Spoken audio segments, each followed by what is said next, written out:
Just over 400 days ago, the Auckland expansion team didn't have a name, badge, coach, colours, fans or players. And now they're the premiers of the A-League. And not just premiers, but record breakers as well. Highest average attendance in the whole league in only their first season. The longest time before conceding a first goal in men's National League history. And just 25 games to lift their first ever piece of silverware. How on earth did they do it?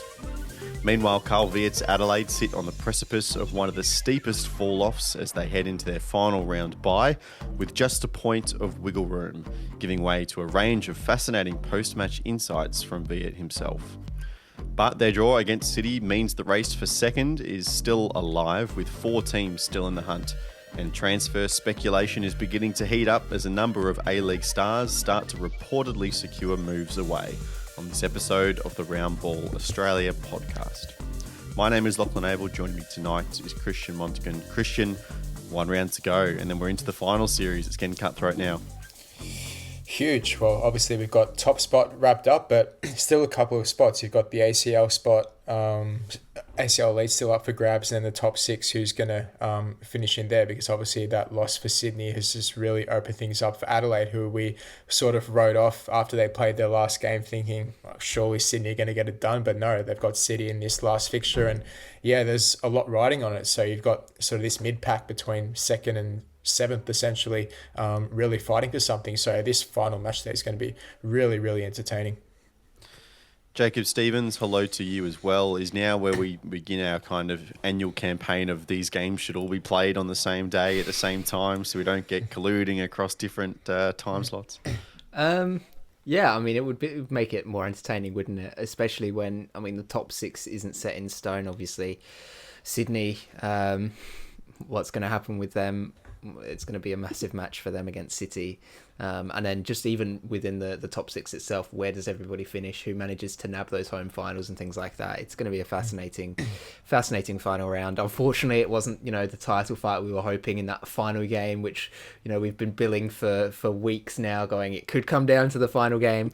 It's not going to, but, it should be a good, fun, entertaining round nonetheless, with plenty at stake for these teams. So, yeah, I mean, it would be cool to have them all on at the same time, but also it means that if it's spread out, we get the chance to watch them all, which is also a good thing. It's a bit difficult to have 5 screens going at once. Well, it doesn't have to be all 6 games, right? I mean, I'm looking at the schedule. I mean, Wellington, Perth, Mariners, and Brisbane. You could put those 2 on a separate day and then have the 4 remaining games with something to play for all the at the same thing is, Christian, time. they don't know that at the start of the season when they're making You could do it like the AFL, though, because they halt off on the back end of their fixtures. They have the teams lined up, but they don't have the location and times. Maybe that's a possibility.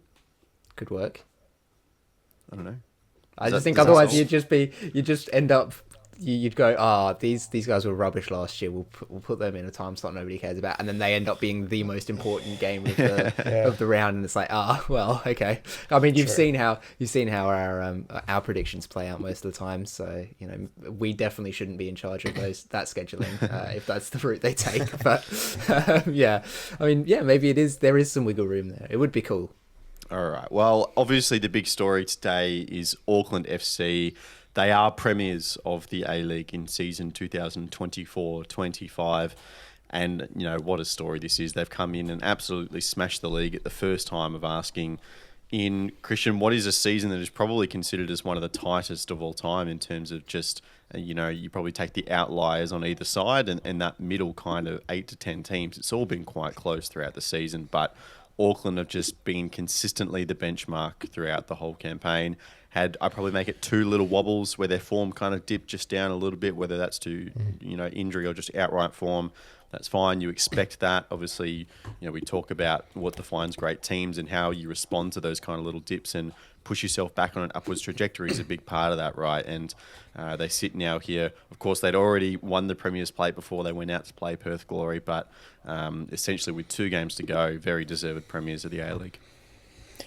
For sure. It's an incredible story because we were sitting here pre-season in our predictions not knowing where to place this team because of the unknown. You just don't know what to expect because you haven't seen anything from them, right? You can only judge them off pre-season, off the transfer market, the business they've done, the manager they brought in, Steve Corica, which is obviously a big help. But then the rest is sort of like a guessing game. Like it could go either way, right? So the fact that they've gotten it so right shows how much hard work they've put in behind the scenes as a collective to really make this a huge success, because I can tell it's definitely not easy to get basically all the stars align at once in one row. It's pretty amazing, and just the football they've showed throughout the whole season to stay as consistent as they have, and for a New Zealand club as well, who with the amount of travel they've had to do as well, take that into consideration. They've only lost 2 games this season, so it's just magnificent achievement. And I think it sort of sums up the season, right? Because you've got all those teams in the top 6 below Auckland who have always shown glimpses of, whether it be great football, a good run of form, but then you have other periods of the season where they went on a dip, right? I mean, you saw Adelaide, for example, second place until the second half of the season. It's like, okay, they're going to be up there, and then it comes to crunch time and they had that really disappointing run. I think it was 8 games or 9 games without a win, right? And you could say the same with City, Victory, Western United, and the Wanderers. They've all had, I guess, not large periods, but 4, 5, 6 weeks of, you sort of question where are the wins going to come from. You question, are they a finals contender? But for Auckland, you didn't say that, right? You always knew that they were going to be up there, and for that reason alone, they deserve it fully. And like I said, for, I guess, the planning that's gone behind it, Bill Foley coming in with the ownership, I think he said, 2 to 3 years' time, the plan was to win the championship, and they've only gone and made top spot in the regular season with finals still to play. It's just extraordinary. So here's 2 of the records they set right at the start of the season, Jacob. The best start to a season from a new club in Australian Men's National League history, 6 wins in a row, new record, and the longest time before conceding the first goal for a season. Not even just for a new club, but for any team in any season in Australian Men's League national history, 532 minutes. Obviously, we can say that tongue-in-cheek because we're saying Australian Men's National League and they're a New Zealand team. We understand the situation there, but just to come in and completely construct a new team from absolutely nothing, and to come away not even just with the Premier's plate, but to do it in rounds 1 to 6 and even up to probably round 10 or 11, just as strongly as they did, is just remarkable. It's great. It's like doing a FIFA career mode on, beginner difficulty, or like Football Manager with the editor on, right? It feels like they just waltzed their way in. They're like, yeah, we're just going to do this, do that. Sign a legendary Japanese defender who's going to lead this team. We're going to get a bunch of the local New Zealand prospects who maybe just haven't quite had that opportunity, and we're going to give them a platform to perform. We're going to recruit well. We're going to get a coach who knows how to win, and we're just going to make it look easy. I think honestly all it does is just raise questions of every other club in the league of going, what's the excuse? Like it's they've done it in a year. They had very little time from when they were announced to when they had to field the team for round 1, right? I don't know the exact number of days, but it feels like they were announced towards the back end of last season, wasn't it? Yeah, it was around March. Yeah, so they have most of the off season. But that's not, yes, it's a long off season here, but that's still not a whole lot of time to create an entire football club. And then they've not just created a football club, they've created a winning football club with a winning culture, great players, great fan base. They've just hit the nail on the head. And it feels, we've drawn this comparison a few times, very reminiscent of the Wanderers when they first came in, where it's like they just seem to have nailed it. And I don't know, I kind of hope that they can avoid a little bit of what happened with the Wanderers, where they had that early success and then they couldn't get that grand final win. Obviously they had the triumph in Asia, which we all still talk about and is such a fantastic achievement for an Australian club, but it sort of feels like they never quite got to their full potential in that early period and then fell into a slump for a little bit. So hopefully Auckland can avoid that, because we see already what it means just to the league to have them. I mean, the crowd numbers that they're getting are fantastic, averaging like 20,000 a game is awesome numbers for them, and they're passionate fans as well that make a lot of noise. There's a lot of colour. It seems like the players love playing there. We've got that New Zealand derby, which has been awesome to watch develop over the season as well. yeah, it's honestly, it's such a cool story, and it's just crazy that they've been able to do it so quickly, and it seems like so easily, right? It doesn't seem like there were any real road bumps for them, whether it was on or off the pitch. I mean, the big one was obviously when they announced the signing of Alex Paulson, and it's like, hang on, you can't do that because there's a rule in place. But then that was quickly reverted anyway. They just got ahead of the ball a little bit there. So yeah, it's been flawless from them. So there's nothing but congratulations. I think that they've shown the rest of the league how to do it, to be honest. And there's the club story, and then there's also a plethora of little individual stories that you can pluck out of this as well, Christian. Alex Paulson is one of them. The fact that he's gone, back-to-back seasons in the A-League of just complete excellence everywhere you look. The numbers line up to be 24 clean sheets across 58 games for the Phoenix and Auckland over those 2 seasons. Coming back to his hometown, which is Auckland, and then winning silverware before he goes to take on the world. He's kind of been very central to their season. You've got Dan Hall, who made the switch from the Mariners at the end of last season, who just miraculously now averages a trophy for every 21 A-League matches that he plays. So stupid. And then on the other end of the spectrum, you got someone like Tommy Smith, who's played over 550 matches of pro football in his career and never won a trophy at senior club level. And, his career is starting to wind up. He returns back to New Zealand and he gets that first chance to lift a trophy for his club. It feels like the culmination of so many good things, and there's so many individuals that deserve a pat on the back as well. For sure. I think Steve Corica and the club in general have pretty much based their foundations around a bit more of the experience side of it. I think if they went more with a youth project, you wouldn't see these results so quickly, right? It might have been 2 to 3 years' time where you might have seen some development and growth, but they thought, okay, we're going to start from scratch. We might as well try and build a winning project. And obviously they didn't think that it happened this quickly. I don't think in their wildest imagination that, everything would have just fallen into place like that. But I think the pieces that they picked up in the off season, like Alex Paulson, for example, obviously a massive loss for the Phoenix, but it's just smart little buys like that which have made such a massive difference for this side. Sakai as well, with that experience at the back, Japanese international. It's just these little these key decision making behind the scenes, and that's why I go back to the planning, because this doesn't just happen overnight, right? They've got to sit down, come together and say,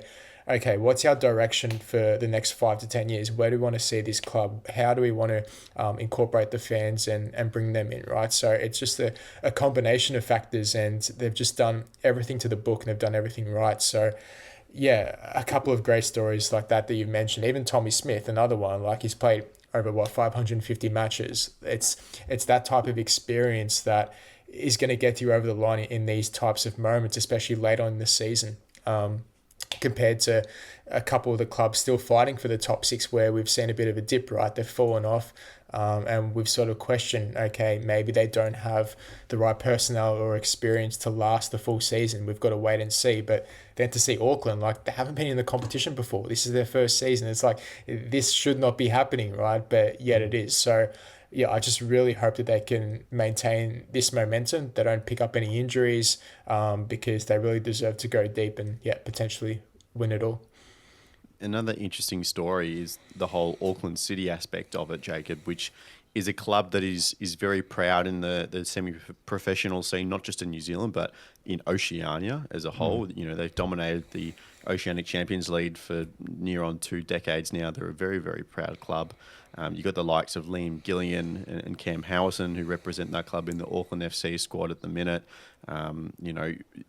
And a number of other players that have been a part of that kind of New Zealand football scene, but as you say, haven't had that opportunity just because, the Wellington Phoenix have been the only professional club. And despite the fact that Australians are allowed to be considered domestic players in New Zealand teams, the same doesn't happen in reverse for New Zealand players in Australia. They're considered visa players. So the opportunities are limited for professional spots on a football list. And now Auckland is here. You have those 2 examples of Gillian and Howison, plus a couple of others that have now got their opportunity, and now they've won a pro trophy as well. Yeah, it's it's just good business. It's good football smart, good development work, because it's something that for a lot of the original A-League clubs, those foundation clubs that came in, youth development wasn't really the first thing on their mind. It was about, really establishing this national competition and going out there and providing a spectacle and good, good football. And it was then years later, 10, 11, 12 years later that clubs were like, hang on, we're running out, like players are getting old now. We've got to start bringing in the next generation. How do we do that? And that's when we saw the first big round of, I suppose, investment and dedication into youth systems in this country. And Auckland, I suppose, have the benefit now coming in, knowing that that's just the general trend of football worldwide now, is that you need to be able to produce your own players and look locally. And while it's disingenuous to say that they've produced these players, obviously it was Auckland City that did. It's tapping into that local market and finding those sort of undervalued players, and being able to help them out and give them that step up into the professional level. It's also, these are signings that I think when you look back at the announcement, and we sort of discussed these and social media had their say on it, I don't think anybody was particularly surprised by it. Of course, the club is going to pick up local players, but B, I don't think they expected these guys to have the sort of impact that they've had this season. They sort of were like, it's just squad filler, they just need to have a few local guys on there, of course, and they're not going to have much of an impact. But I think that it shows that there's really quality recruitment at Auckland, like their scouting department, player development departments, everything like that are top notch, because they've been able to identify these guys as not just good players to have in the squad, but players that are going to have an impact at this level. So I think that they've done a really good job of that. Wellington have done similarly in their region, in and around the Wellington area. They're well known for identifying, decent young players and bringing them in. But it's just having now that second team in New Zealand that it's going to provide extra opportunity. There's going to be a little bit of competition now for some of these players, which I think is actually a good thing, because it's going to increase that drive for these players. They're going to be able to choose where they want to go. They're not just going to be forced to go into one system if they feel like they don't fit there. It's going to open up options. I think it's a fantastic thing. So yeah, it's just another thing that they've done really well. And we take it for granted here in Australia because there's just a larger player base, B, more clubs and more opportunities. For New Zealand, it's something that I think that in 5 years' time, we'll start to see the ramifications of it on their national team as well, having these opportunities now domestically to play in a professional league. I think that it's going to do great things and wonders for New Zealand football as a whole. So yeah, it's great for the club and they've done a good job, but I think that there's massive benefits to be felt, for the whole country in terms of their footballing as well. And you've hit on an interesting point there, because looking forward, Christian, and we are here to celebrate them, but big picture, obviously, they've still got the final series to deal with. But as they look into next season and the next 5 to 10 years as a football club, the establishment of that academy is going to be a big thing, right? Because, Jacob's right. They haven't created any of these players. They haven't developed them. They've picked them off from other people, which is their right to do. There's nothing against that. But to be a sustainable club long term, they're going to create this academy, and that's going to shift the dynamic in New Zealand football a lot. Yeah, definitely. I think the proof will be in the pudding in the next couple of years to see how they can get that off the ground, because you're right, in the long term, if they don't get that don't get that side of things sorted, then it's sort of like, how can you sustain this football club long term, right? Because if you don't have the youth coming through, essentially it's not going to lead to long-term success, right? We've seen it with other clubs in the league trying to produce the youth, and for as much as it's good to develop them and hopefully help you win a championship, it's more so equally important for transfer fees, right? To sell them for profit and to sustain your club in that way, right? We obviously know Bill Foley, his financial power, but we've got a salary cap, right? I mean, you've got to manage your money well. You've got to make the right decisions in the transfer market. So look, I think so far from the youngsters that have played for Auckland this season, there is that talent there. There is a market for I guess the youth academy, and there are signs that Auckland could tap into that, right? And you've got Steve Corica there, who's got all the experience in the world to manage that, and he knows the right moments to pick players when they're ready into the starting 11, or whether it be just in the match day squad. Like he's got that nous, right? So I think there's no, I guess, worries in terms of a player coming in when they're unprepared. For example, like Corica's going to know when to bring them in when they're ready. But yeah, it's obviously the academy side of things that we'll just have to see that play out and develop. But the way Auckland have run themselves as a club, I don't think fans should be too worried about how they're going to go about it. They should be feeling confident. Let's talk about Steve Corica, because he's probably actually one of the most undervalued, I think, parts of this whole Auckland FC story. And, you know, the adage goes that when the team does well, it's the player's job, and when things go poorly, it all falls on the coach, right? But things haven't gone poorly pretty much at all for Auckland this season.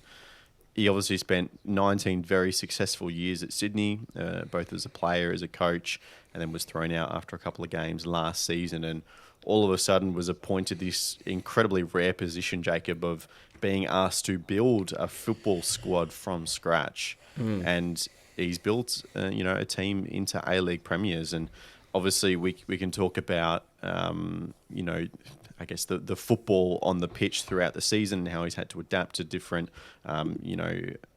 player issues with injury and whatnot. But I think the most impressive feat of it all is the construction of this squad to begin with. And, you know, the key characteristics, they obviously have a very physical kind of appearance about them. They're all, especially the defensive four, all very big and tall and strong, very like Premier League-esque. Those kind of physical characteristics were obviously highly sought after, but they've obviously tapped into the kind of Bournemouth recruiting and with their visa players, and identified a number of internationals that they want and thought would fit the culture of what they're doing. And it's really hard to point at a name on their list and say they got that one wrong, because everyone's contributed in their own way.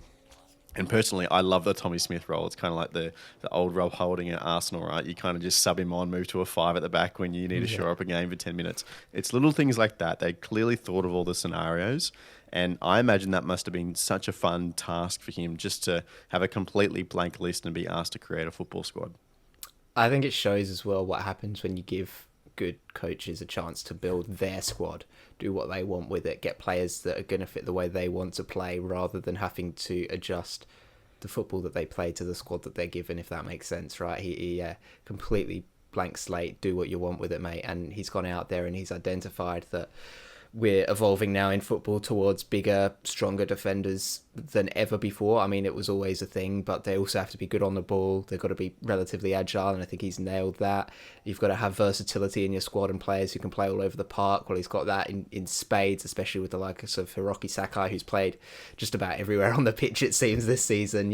He's just... I think this really goes to show the virtue in backing a coach and their project and their vision, and giving them that opportunity to really build their squad, build that club identity. And obviously, it's much easier for a new club coming in with no players on the books, no history, no nothing, because you can just do that freely, right? And you have to do that.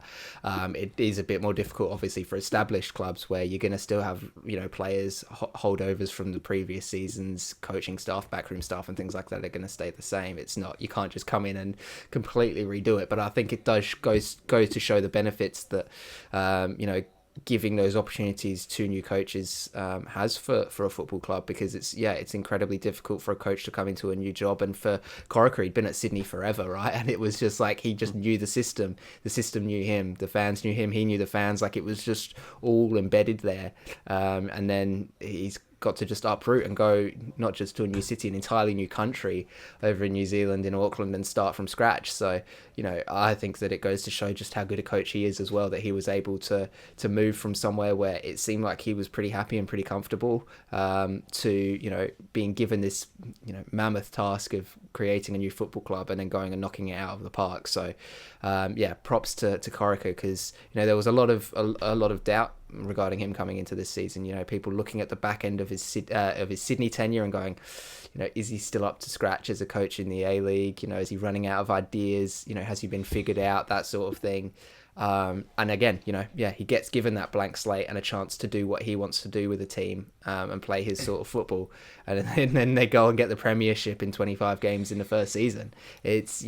I think that it shows how immensely talented he is as a coach. I think it goes to show his player management skills as well, because he's been able to get some of these players over there to play for a brand new club. I mean, what's the enticement there?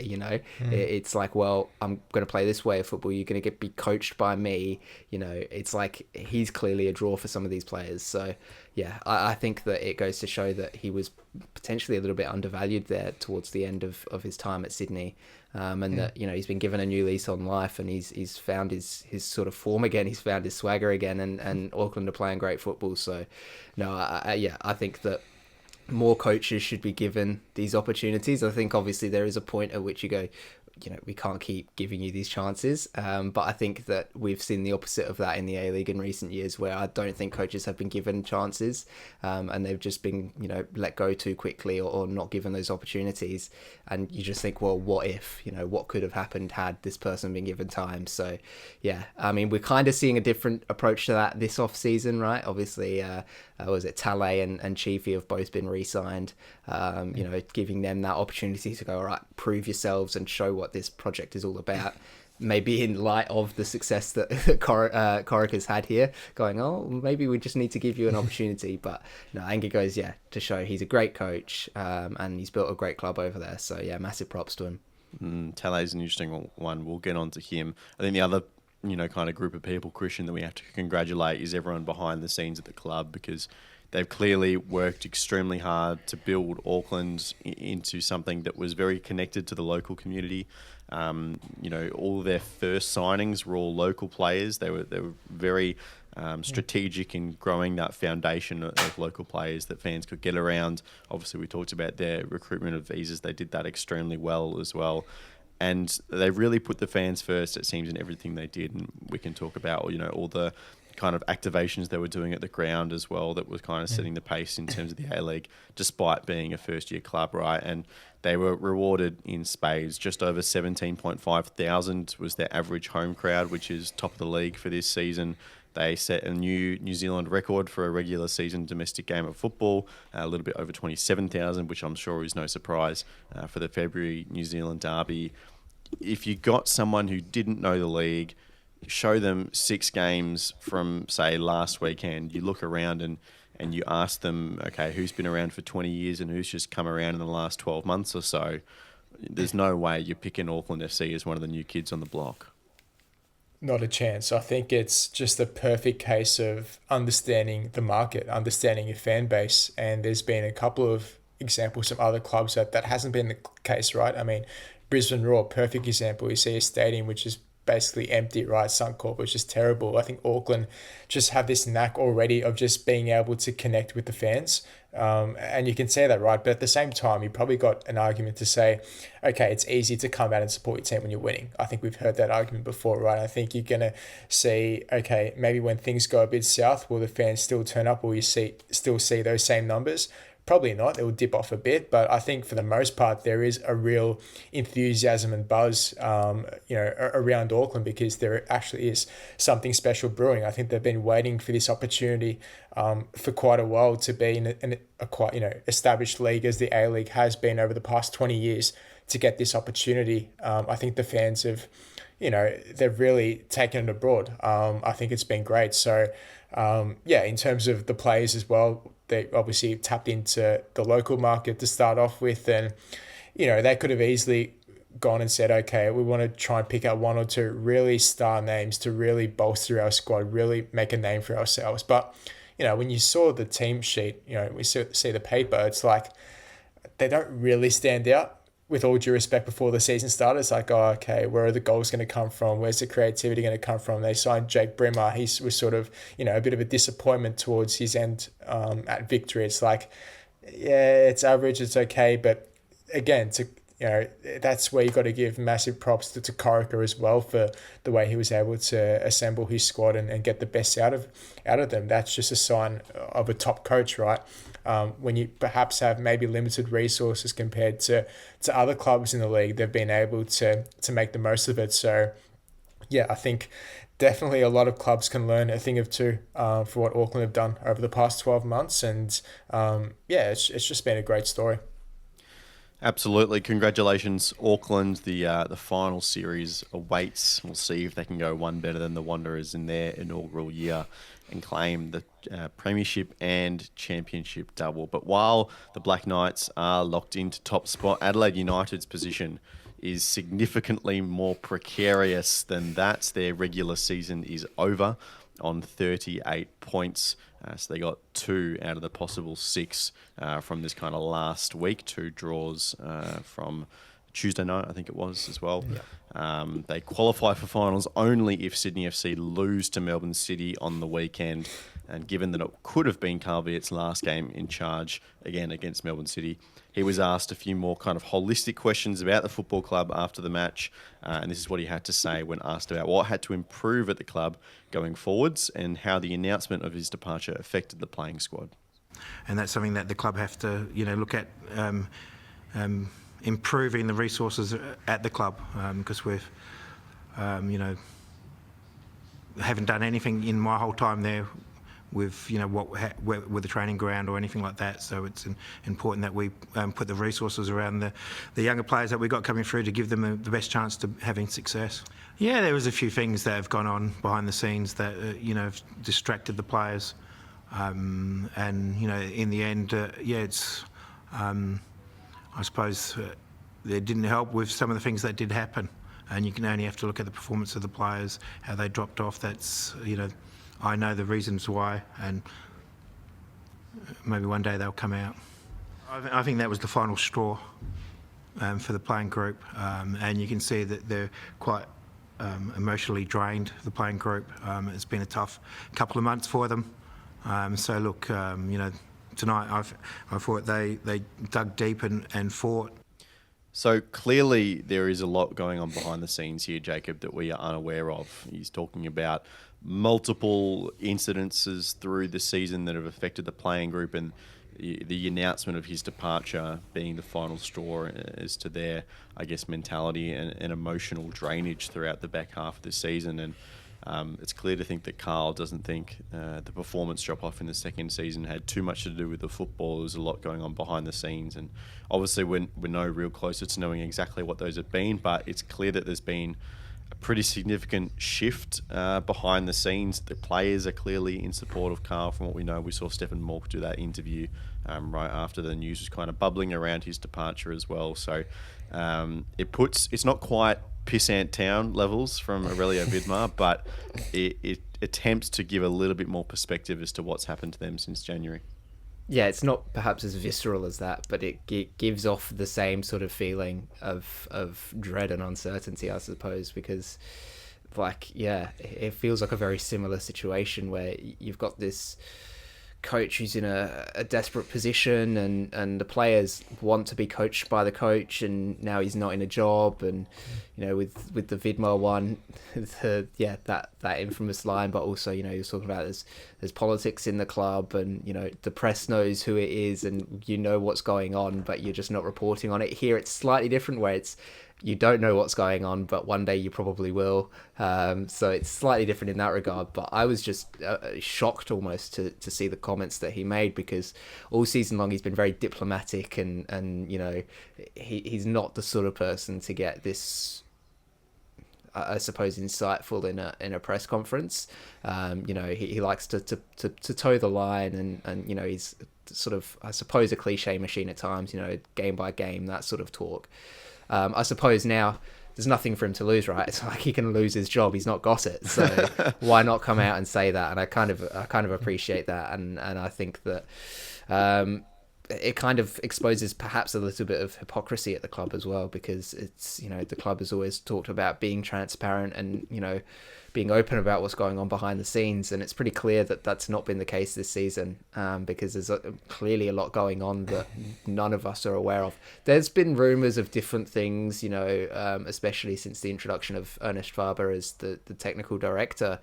But it's just little things. This seems to imply that there's been some big stuff going on that has really fractured the playing group and the coaching staff, which for an ownership group, that's not what you want to do, because they're the core of your football club. You don't have those guys on board, you don't have anybody on board, you don't have a team. And it's something where the fans were already starting to sour on this ownership group after the off season, where it felt like they didn't do enough to invest in the squad to get them back into finals this season. And it seems like that might have been, spot on, boys. You got it wrong this season. You didn't do enough.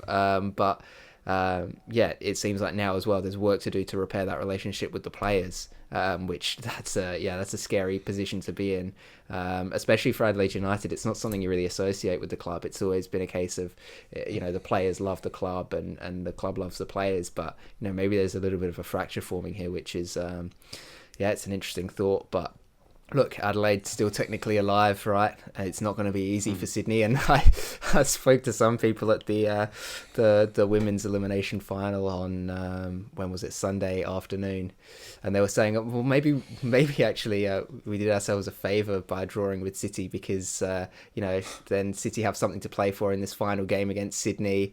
So they're actually going to turn up and then they'll beat Sydney, and so then Adelaide will finish ahead of Sydney and they'll make it into finals. And I was like, that's a crazy way to think of it, but sure, if that's how you're justifying it, go for it. But no, to that point though, has Calvitt not put himself in an awkward position? Because if Sydney do happen to lose and then he has to front the media again playing an elimination final, like for instance, I know it's unlikely, but what if Adelaide win that game?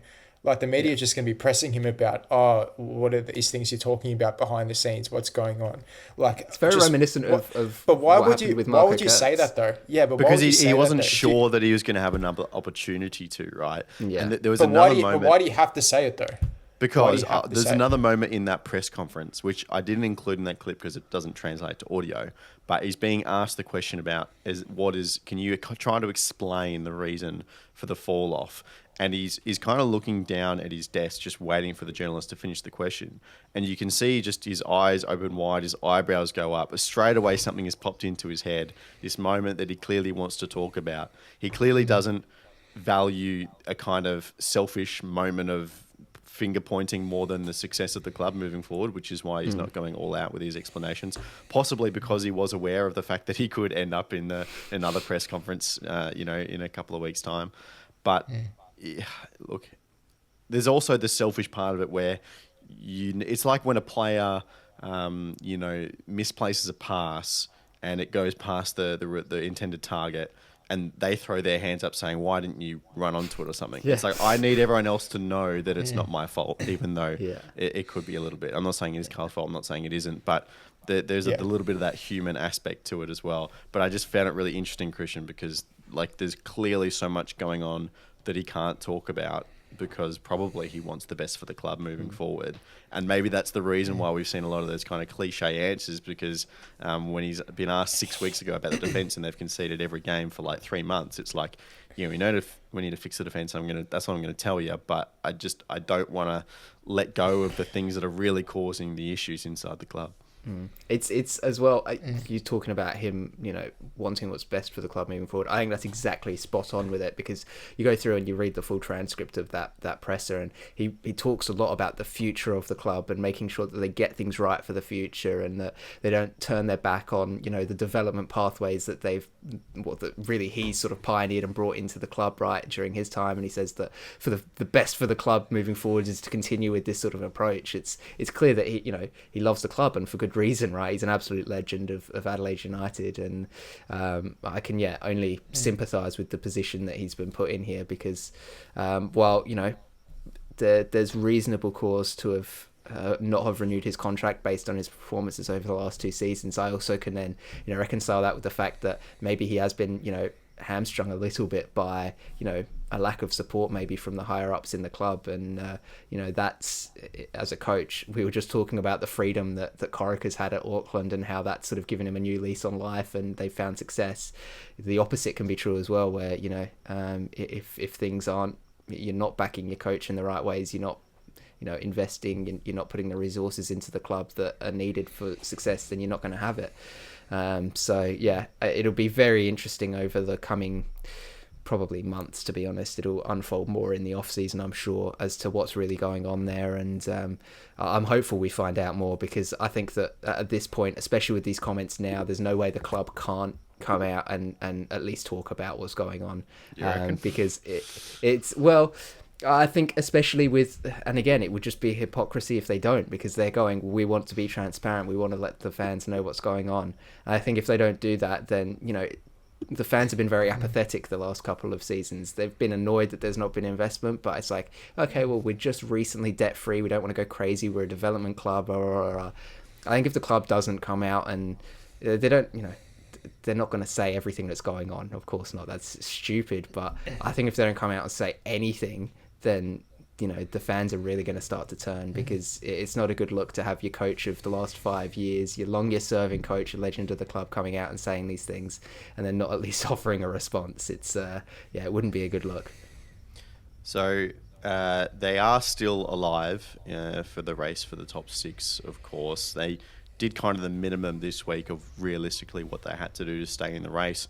As you said, Jacob, the draw against City was quite pivotal. Their first clean sheet in a while, actually, as well. I thought Max Bartoli probably had his first really solid, good game. The most comfortable he's looked so far, which is an indication for that decision. But Christian, it's not actually something I thought about until Jacob just brought it up, but the fact that they drew against City means that that second spot is still alive, right? And it means that it is competitive for the likes of City and also Sydney FC, who play against each other on the weekend.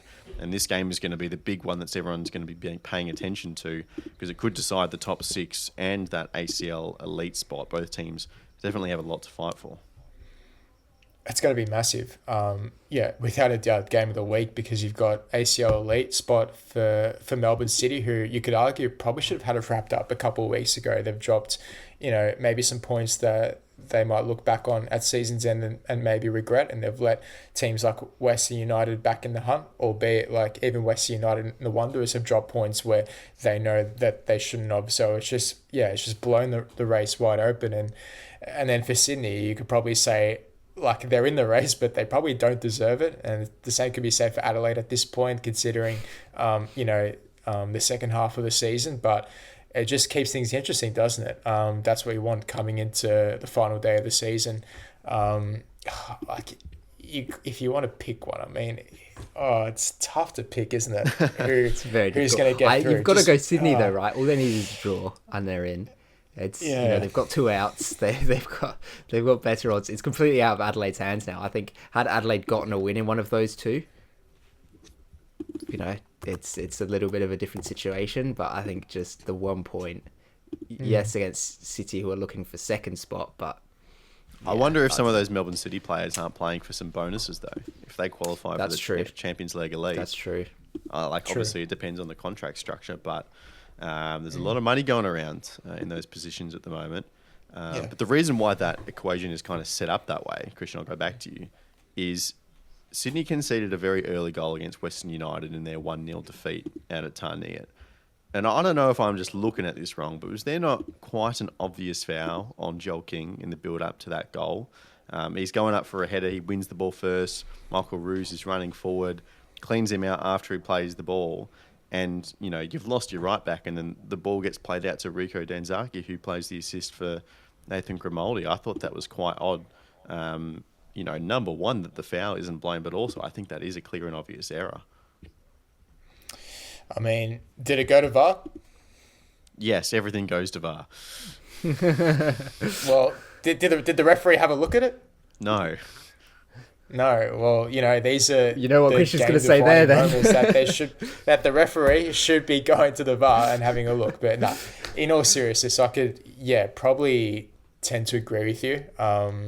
Sydney could, probably feel a bit hard done by, because, you could see there was a bit of contact there. But, I mean, all in all, the way the game played out anyway, I think Western United probably, you could argue, deserved the 3 points just with their high pressing, the intensity. And Sydney, like we've seen, they've played so many games this season. It got to a stage where you felt as though there was like sort of nothing left in the tank towards the end. And that's sort of been the story of their season, especially that they've gone deep into Asia. And we saw that against the Sailors in that semi-final, where it's like they've sort of played 2 games. And it's like, you can only rotate, for so many games until that chemistry sort of starts to dwindle. And we've seen that throughout the season, right, where they've had, good patches of play. It's like, oh, that's the Sydney that we want to see. That's the Sydney that could win the championship. But then you get other weeks where it just doesn't click for the full 90 minutes. And I think for Talay, that's been a real issue for him to get that balance right the whole season through. It's been a real struggle for him. So, obviously no guarantees against the City side, who have been, if you had to pick it now, who would you trust more to get 3 points? You'd have to say City, right? Not just because of their table position, but the way they're set up defensively, the structure, just basically everything, right? They just tick all the boxes. You'd say you'd prefer to back City over Sydney. You'd feel more confident being a City fan. So being a City home game as well, you'd have to consider them favourites. So if I'm an Adelaide fan, I wouldn't be so pessimistic as you'd be, Jacob, to, be a sneaky chance of getting into that top 6. But no, it should be a really, really good game this week coming up. It should be fun.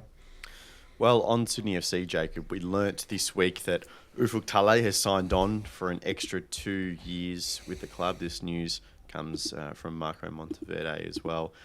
It almost seemed unanimously disliked by Sydney FC fans when we were, the conversation was growing on social media as the news started to come out.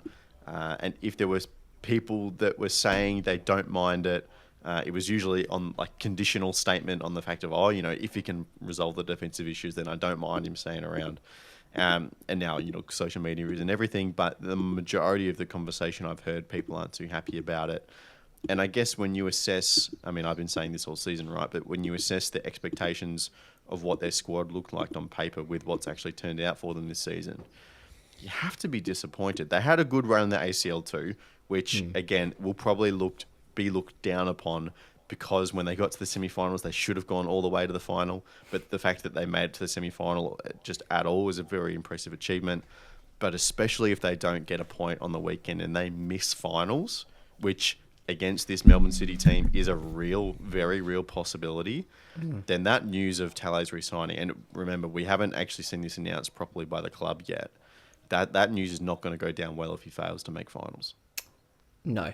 It's such weird timing, isn't it, to announce it before finals and not even give themselves an out of if he doesn't make finals, okay, cool, we can just let him go quietly, Don't have to make any noise about it. But it's 2 years now. You're stuck with him, for better or worse. I think. Look, from my perspective, the big issue here is just fundamentally the way that they're trying to play football. I have no problems with what they're trying to do. I just don't think it works in the A-League because, as we know, the A-League is a highly transitional league. Players look to attack in transition. It's a lot of fast, pacey wingers, long balls in behind, that sort of football. Sydney you fundamentally cannot set up a rest defence just with the way that they're playing football in the final third, and that's limiting their ability to defend in transition, which is the one real important part of defending in the A-League, is to have a good transitional defence, and they don't have that. So yeah, I think that there's some fundamental issues with the tactics there, and these people saying, well, if he can resolve the defensive issues, it's like, yeah, he can do, but it would require completely restructuring the way that they're playing, and I'm not sure if he's, he seems like the kind of coach, and from everything that I've seen from him in press conferences this season, he seems pretty stuck on playing this way of football and weathering the storm and hoping it gets better. So the other alternative is finding those highly specialised players to put in the positions in the back line and in the midfield, but they're a premium even in the best leagues in the world, let alone for one with as little money as the A-League. So yeah, it seems like he's backed himself into a corner here, and maybe Sydney have as well. But, there's also, I think, an element of a little bit of sour grapes from some of the Sydney fans, seeing Corica go over and get that success and being like, maybe. We got Talay again for 2 years. He might not even make finals this year. So yeah, I can fully understand the position of Sydney fans. And yeah, like I said, I like what Talay is trying to do. I think it's innovative. I think it's fun. I think it's entertaining to watch.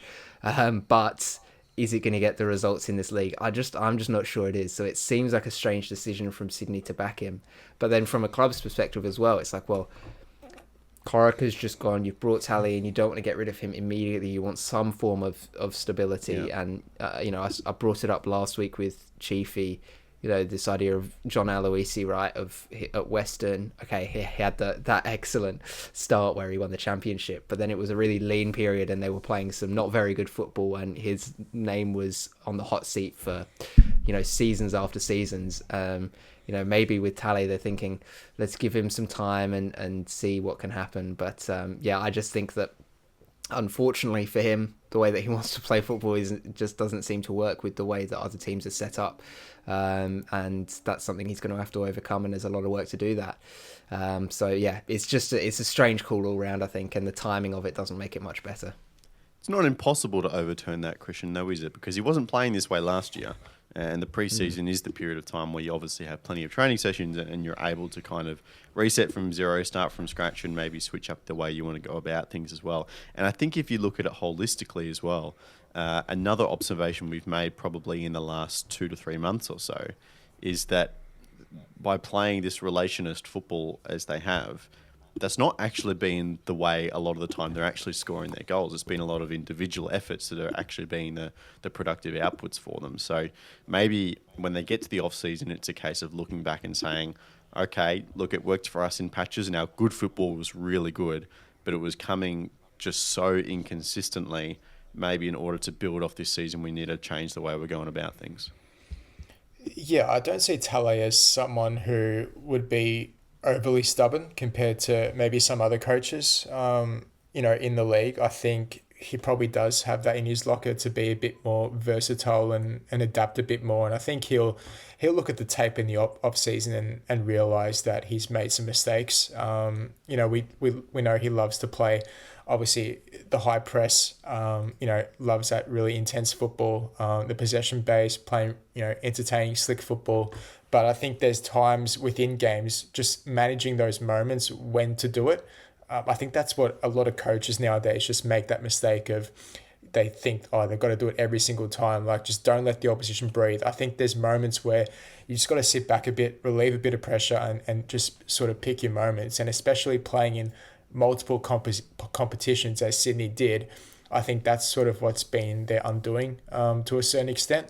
And I think he's a smart enough coach to learn those things and pick up. He's not going to be stubborn, I don't think, and just keep doing the same thing, because look, ultimately this squad on paper obviously should be doing a lot better than what their position tells them. In 7th, not even in finals with 1 round to go. I mean, that's just crazy for the amount of talent and depth that this squad has, right? So I think the board have looked at it and said, okay, we're going to give him another chance. We like the football that's being played. The fans are warming up to it, but okay, now it's about results. And if he doesn't start picking up these results in his second and third season, then obviously they're going to be looking in a different direction. But it is good in a way that he has been given another chance. It could have been so easy to just cut him off completely and say, no, you're not it. Move on, someone else, dust the hands and go, that's it. So yeah, to Sydney's credit, they've stuck by him, which is a positive, I guess. But now the work has to be done in the off-season if they lose to City, or they can make finals and win a championship. Like, it seriously is that open, right? So I guess once the season's done, they can reevaluate, reassess, and go from there. Yep, anything can happen in the final series in terms of the rest of the equations as we go into the final round. It is pretty much all about that top 2 spot. Western United, the Wanderers, and Melbourne Victory all getting wins on the weekend that, number one, just secure their position in finals football. That wasn't assured for any of them. I think maybe Western United, by the time they played on Sunday, they might have had it, but going into the weekend was still technically at risk. So they're all playing finals football. A quick note for the Wanderers as well. Great travelling support from the RBB. That was really, really cool to see. But because of City's draw with Adelaide, they're all still in the race for second. Melbourne Victory are a fair way, 3 points and significant goal difference, so they're very unlikely. But as far as results look, and you look at the strength of the matches coming up, obviously City with a lot to lose against Sydney FC as well, as we've talked about. Western United has to play Auckland. How do the Black Knights shape up after already winning the premiership and knowing they're going to have a week off no matter what?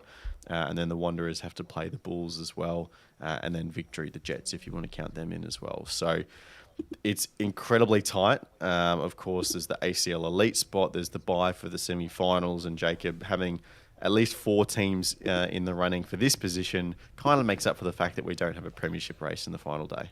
A little bit. It still would have been nice though. But no, it's good to have something to play for here, and you know, it's helped by the fact, of course, that Auckland, they can't play in AFC competitions, so there is actually a real benefit to getting that second spot.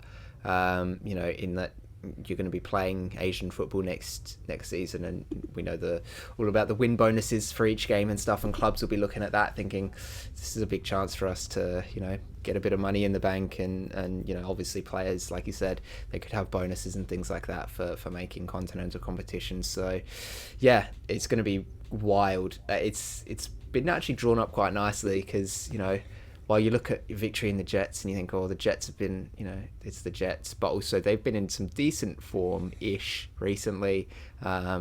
We know that they can put a performance in, and Victory haven't necessarily been at their best, so there's the potential for the Jets to get something there.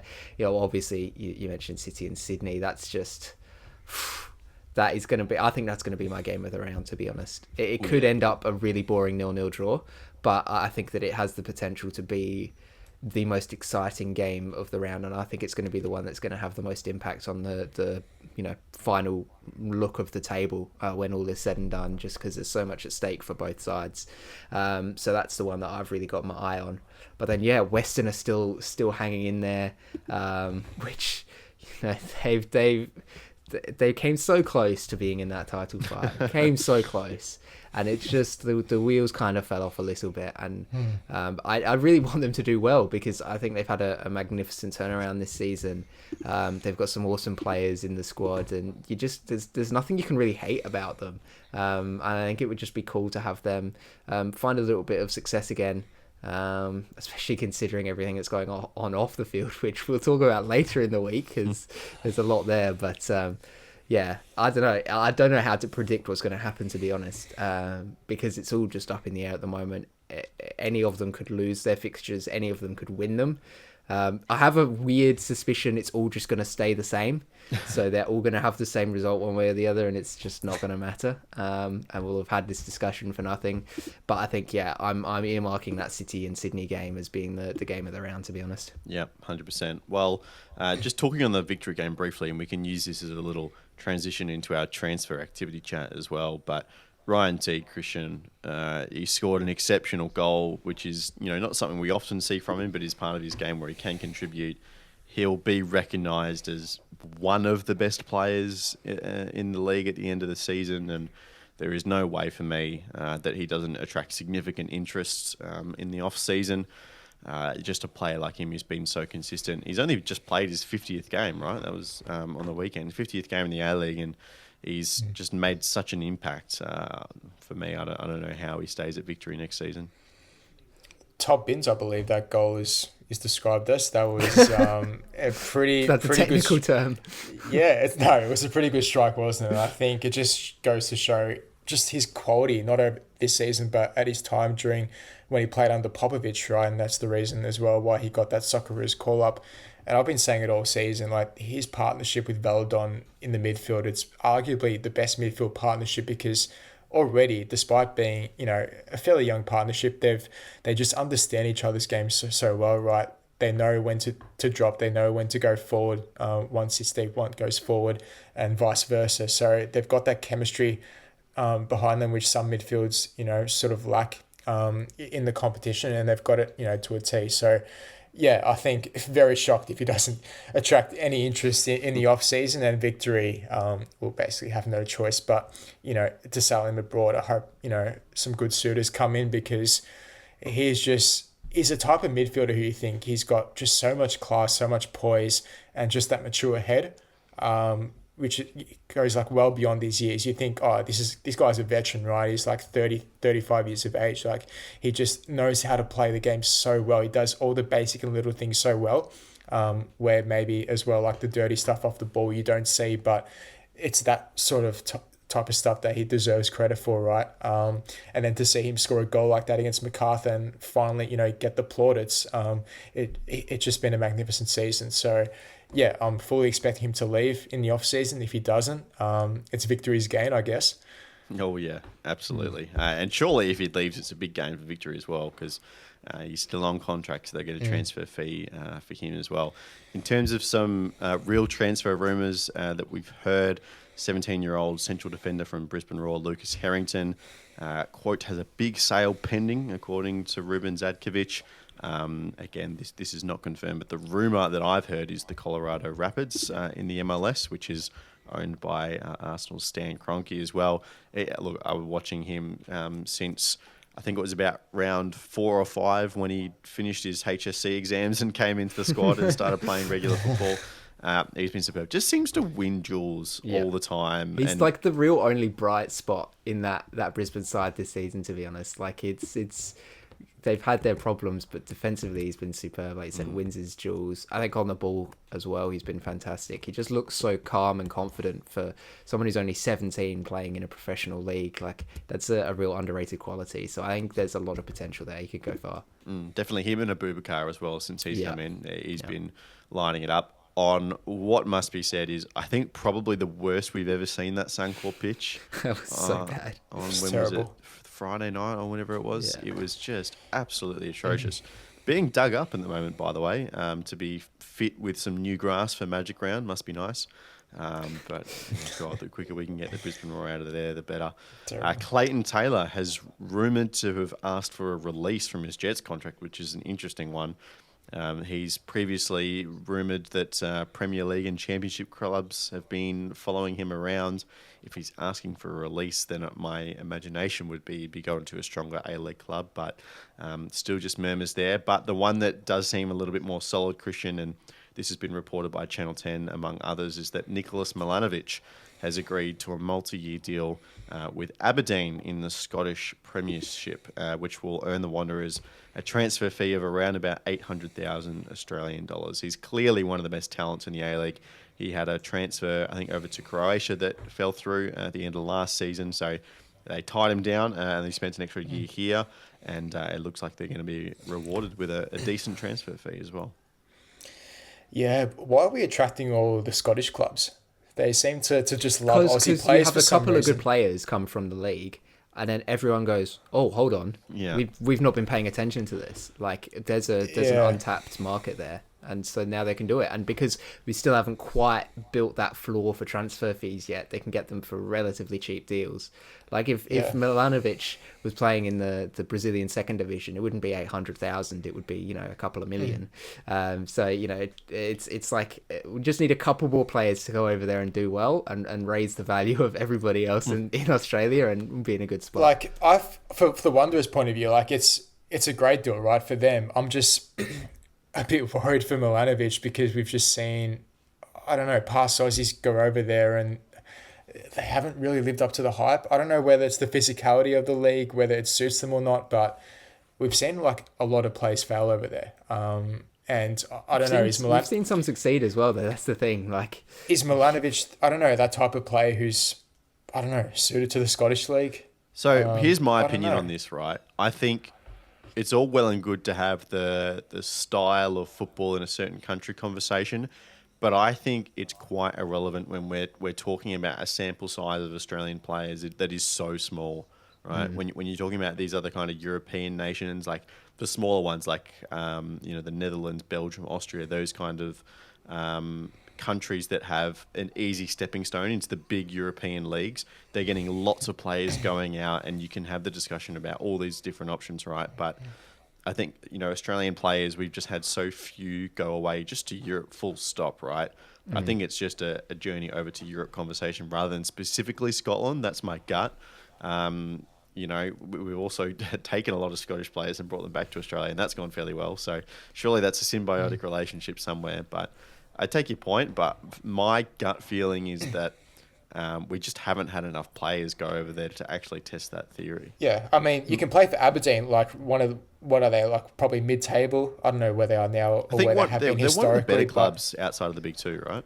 Yeah, so, I mean, I guess in a sense, he's got a big chance to, I guess, earn a starting berth and really work his way into the team and perhaps be a real key player, right? We've seen Josh Nisbet trying to do that at Ross County, since he's moved from the Mariners. But it's not like Milanovic is playing for a Celtic where he's going to get a lot of exposure, Champions League football. I think for Milanovic, it's going to be a bit more of a slower grind, trying to work his way up and try and obviously get those minutes under his belt. And for certain players, it just depends on, the environment and whether that a style of football it suits you or not. It can be purely and simple down to that. So hopefully it does work out for him, because for the Wanderers alone this season, he's been basically one of the pillars for them to really make this charge in the second half of the season and be somewhat of a contender for the championship. So he's got sort of that all-round game. The leadership as well is another quality trait that I really like of Milanovic. He's sort of one of those people who you can turn to, and he's only such a young age as well. So a lot of still room for growth. But hopefully he does well over there if the move does come off. Yeah, so Aberdeen have qualified for the championship group in Scotland. So they played their 33 games and then they split away into the top half and the bottom half. Mm-hmm. And Aberdeen are currently sitting in fourth, which would get them Conference League qualification as well. And they're tied on points with Hibs in third, which would be Europa League as well. So European football, it looks likely for Aberdeen. But Jacob, he's been a terrific player and he definitely deserves a move, and probably 12 months delayed as well. Yeah, off the back of the season that he had last year. I think everyone was a bit surprised that deal fell through, and the Wanderers were quite happy to take him back and tie him up. And it was kind of a slow start to the season for him this season, and I saw a lot of comments about him saying, maybe has he lost that magic? Maybe is his mind elsewhere on, not having got that move and being back in Sydney. But I think, as it's gone on, he's just shown his quality again. And to the point that Christian was making there about, Scotland's a physical league and things like that. I think that a good player is going to shine through regardless of what the league is like and how other teams play and things like that. I think, if he's as good as he seems to be, he will be fine. Yes, okay, it's going to be physical, but you need physicality in modern football now. It's such an underappreciated trait. It's not like the old days where it's just the defenders and they're going hard. It's, the forwards need to be strong to hold their players off. The midfielders need to be strong to win those duels. It's just a trait that every single player needs now. So, it's going to be good exposure for him perhaps to have that step up in physicality and be able to develop there. And then, as Lockie, you just touched on, it seems like they're destined for European football as well, which is even bigger exposure and a bigger opportunity for him. But I think he's a tremendous talent. That's why I drafted him in my fantasy team this year. That we haven't touched since week 3. I'm pretty sure I've only lost like 4 games all season, by the way, guys. So, that is freakish. I was literally thinking of fantasy just about 30 minutes ago, just thinking, we haven't touched that since like round 2. I'm just thinking, who on earth did I have in my team? You know why we haven't touched on it? We haven't touched on it because I've made a mockery of you guys. I am cruising right now in first place. We had grand plans to make content around that. We did and just gave up. I had Mata and Douglas Costa. How did that go? The 2 big marquee players in the league. But no, he's a tremendous talent. I think one of the obviously the big talking point for him is his finishing and his shooting. He can put the ball in the back of the net from just about anywhere. But I think what's really underappreciated for him is his ability to find space with his movement. And that's why he's always on the ball, and that's why he gets into those opportunities to have those shots, is because his movement is so tremendous. So yeah, I think that he's very well suited for just about anywhere he goes because he's that good a player. I'm happy to eat my words if it doesn't pay off, but I think just from what we've seen of him at this level, there's no reason why those skills won't translate to that next step he takes in his career. All right. There are a few other stories that have broken this week as well in the Australian football world. We've seen Football Australia's near $3 billion, with a B, pitch for government funding, which is another great example of collaboration. We've also seen some stories on the Mariners and Western United and their financial positions and potentially some difficulties and even some sales coming up as well. Those stories are all very important. We're going to dedicate most of Friday's episode to discussing them in a little bit greater detail, but we wanted to touch on the football, obviously hot on the press for the weekend. That will be the bulk of your second episode this week, so don't forget to look out for for that as well. But that will do for this episode of the Roundball Australia podcast. Thank you all very much for listening. Make sure you hit the subscribe button, you put in a comment, let us know what you think of the episode, and like and do all that stuff as well. But Christian Montegan, thank you. Cheers, Lockie. Jacob Stevens, cheers. Thank you very much, Lockie. We'll be back on Friday again to talk about those stories and to preview the final round of A-League men's action for the regular season as well. We thank you again very much for listening. Goodbye.